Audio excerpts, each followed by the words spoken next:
யாரையும் திட்டாதே, சாபம் இடாதே, கெடுதல் நினைக்காதே. நீ எதை செய்கிறாயோ அதுவே உன்னை வந்து சேரும். நீ மனம் வருந்தினாலே போதும், உனக்கு பாதிப்பை தந்தவர்களுக்கான தண்டனை கிடைத்தே தீரும். எல்லா உயிர்களிடத்தும் அன்பாய் இருங்கள், ஆனால் மனிதர்களிடத்தில் மட்டும் விழிப்பாய் இருங்கள். இன்று இருக்கும் நிலைமையை பார்த்து நாளை தீர்மானித்து விடாதே. ஏனென்றால் உன் நிலைமையை மாற்ற உன்னை உருவாக்கிய கடவுளுக்கு ஒரு வினாடி போதுமானது. நெஞ்சில் நேர்மை இருந்தால் பார்வையில் ஒரு கர்வம் இருக்கத்தான் செய்யும். வாழ்க்கையில் எல்லாமே சுலபமாக கிடைச்சா சுவாரஸ்யம் இருக்காது. போராடி கிடைக்கிற வெற்றிக்கு எப்பவுமே மதிப்பு அதிகம். வெற்றிகள் வந்து சேர்வதற்கென்று தனியாக நேரம் எதுவும் இல்லை. விடாமுயற்சியோடு செயல்படுகின்றவர்களிடத்தில் எந்த நேரத்திலும் வெற்றிகள் வந்து சேரும்.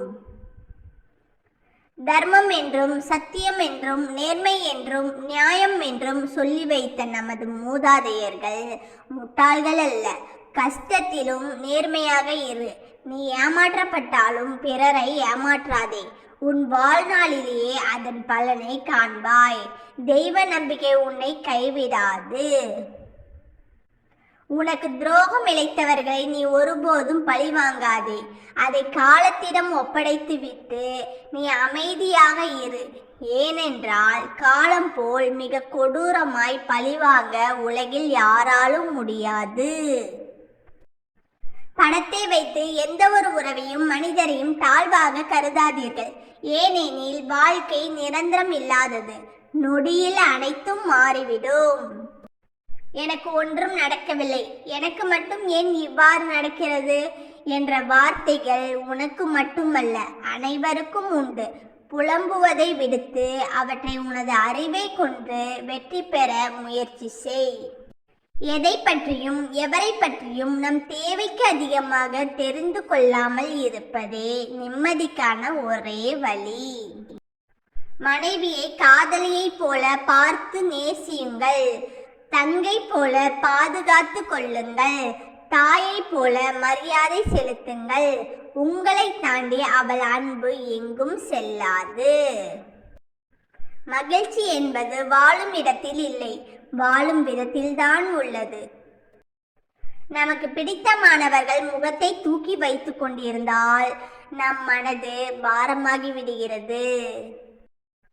நிறுத்தவும் முடியாமல் தொடரவும் முடியாமல் சில தேடல்கள், நெருங்கவும் முடியாமல் விலகவும் முடியாமல் சில உறவுகள், சொல்லவும் முடியாமல் கொல்லவும் முடியாமல் சில ஆசைகள், மறக்கவும் முடியாமல் வெறுக்கவும் முடியாமல் சில நினைவுகள். மௌனம் உனக்கு ஒன்று பிடிக்காத போது, உன்னை யாருக்குமே புரியாத போது, உன்னை விட்டு பிறர் விலகும் போது, உன்னோடு யாரும் பேசாத போது, உன்னை குறை கூறும் போது, உனக்கு கோபம் வரும்போது, உன்னை வெறுக்கும் போது, உனக்கு பிரச்சனை வரும்போது மௌனம் ஒன்றே சிறந்தது. சம்பந்தப்பட்ட நபரை சலித்து கொள்ளும் அளவு தூக்கி பேசுவதும் தவறு. வலிக்கும் வரை ஒருவரை தாக்கி பேசுவதும் தவறு. பிரிந்து செல்ல நினைப்பவர்களிடம் புரிந்து கொள் என்று கெஞ்சாதீர்கள். புரிந்து கொண்டவர்களாக இருந்தால் பிரிவை பற்றி நினைத்திருக்கவே மாட்டார்கள். வாழ்வில் சில நேரம் தொடர் கஷ்டங்கள் வரலாம். அவற்றை நம்பிக்கையுடன் சந்தியுங்கள். மனம் தளராதீர்கள். அவைதான் நாளை நாம் பெறப்போகும் வெற்றியின் படிக்கட்டுகள். பிரச்சனைகளை வரவேற்போம். அது நமக்கு புதிதாக ஒன்றை கற்றுத்தருகிறது. மறைந்திருக்கும் ஆற்றலை நமக்கே அறிமுகப்படுத்துகிறது. நம்பிக்கையே தருகிறது. ஓகேங்க, இந்த வீடியோ பிடிச்சிருந்தா லைக் பண்ணுங்க, சப்ஸ்கிரைப் பண்ணிக்கோங்க.